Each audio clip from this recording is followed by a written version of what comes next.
Bung Edwin jelaskan momen gol dianulir dari kacamata profesional. Sorotan tajam mengarah ke meja komentator setelah gol Persija dianulir. Bung Edwin ikut terseret arus polemik dan dituding tidak netral saat memandu laga Semen Padang versus Persija. Pertandingan tersebut memantik perdebatan luas di media sosial. Keputusan wasit menjadi bahan diskusi panas dan komentar Bung Edwin ikut disorot oleh banyak netizen.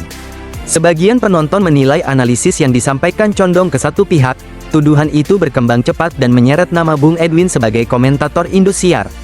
Menanggapi hal tersebut, Bung Edwin menegaskan dirinya tidak berpihak pada klub manapun. Ia menolak keras label pendukung Persija yang dialamatkan kepadanya. Menurut Bung Edwin, tugas komentator adalah menjelaskan situasi pertandingan secara objektif, termasuk ketika terjadi momen krusial seperti gol yang dianulir wasit. Kontroversi muncul saat dirinya menjelaskan proses terjadinya pelanggaran sebelum gol Persija tercipta. Penjelasan itu dianggap sebagian penonton sebagai bentuk pembelaan. Padahal, Bung Edwin menyebut analisis tersebut murni dari sudut pandang profesional. Ia hanya menguraikan apa yang terlihat dalam tayangan ulang. Dalam pernyataannya, Bung Edwin menjelaskan detail gerakan pemain yang dinilai wasit sebagai pelanggaran sebelum gol terjadi. Kalau dari versi gua, Alano ini memang tidak melihat ke belakang, tidak melihat di mana posisi wajah dan gerakannya seperti natural refleks saja untuk melindungi posisinya dalam dribble bola, tapi gerakan itu dihitung ada sentuhan ke wajah dan pelanggaran.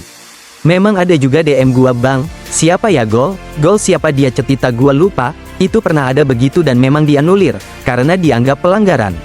Tapi ada juga yang enggak gitu loh, terus kalian nyalain gua seolah gua dukung Persija. Bung Edwin menekankan bahwa dalam sepak bola, interpretasi wasit bisa berbeda tergantung sudut pandang dan intensitas kejadian di lapangan. Kabar baik untuk Persija, bek berpengalaman Serie B Italia masuk radar. Persija Jakarta kembali memantik optimisme jelang paruh musim.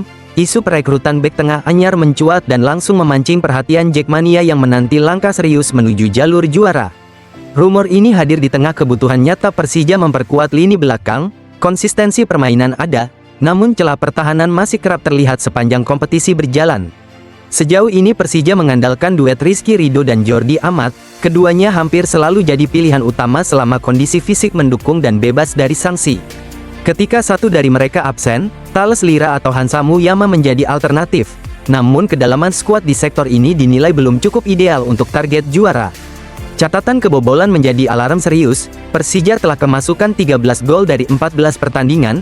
Angka tersebut belum mencerminkan standar tim kandidat juara. Situasi ini mendorong manajemen bergerak aktif. Bursa transfer Januari tahun 2026 menjadi momentum krusial untuk menambal kekurangan tanpa menunggu akhir musim.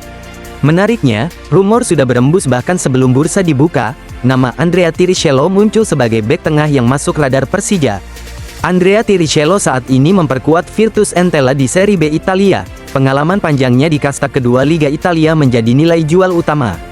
Kabar ketertarikan ini pertama kali diungkap media Italia La Casa dello Sport. Sumber tersebut menyebut adanya persaingan lintas negara untuk sang pemain. Eksklusif, Persib tertarik pada Andrea Tiricello dari Virtus Entella untuk menggantikan Federico Barbay yang akan pergi. Tetapi tagar Persija, tim Indonesia dari Jakarta, juga berminat pada bek tersebut. Diperkirakan akan terjadi persaingan yang sangat ketat. Rumor ini masuk akal karena Tiricello juga diminati Delfino Pescara. Klub Serie B itu tengah mencari bek tengah demi menghindari ancaman degradasi. Target utama Pescara sejatinya Federico Barba dari Persib. Namun Tiricello disiapkan sebagai opsi realistis jika transfer utama gagal terwujud. Andrea Tiricello kini berusia 30 tahun. Ia dikenal matang secara taktik dan kuat dalam duel. Karakter yang dibutuhkan Persija di laga-laga ketat. Kontraknya bersama Virtus Entella berlaku hingga tanggal 30 Juni tahun 2026. Situasi ini membuka peluang negosiasi jika ada kesepakatan menarik bagi semua pihak. Sepanjang karirnya, Tiricello syarat pengalaman di Serie B. Ia terbiasa bermain di bawah tekanan dan tuntutan hasil. Jika Persija mampu memenangi persaingan ini, tambahan bek berpengalaman jelas meningkatkan stabilitas tim dalam perburuan gelar.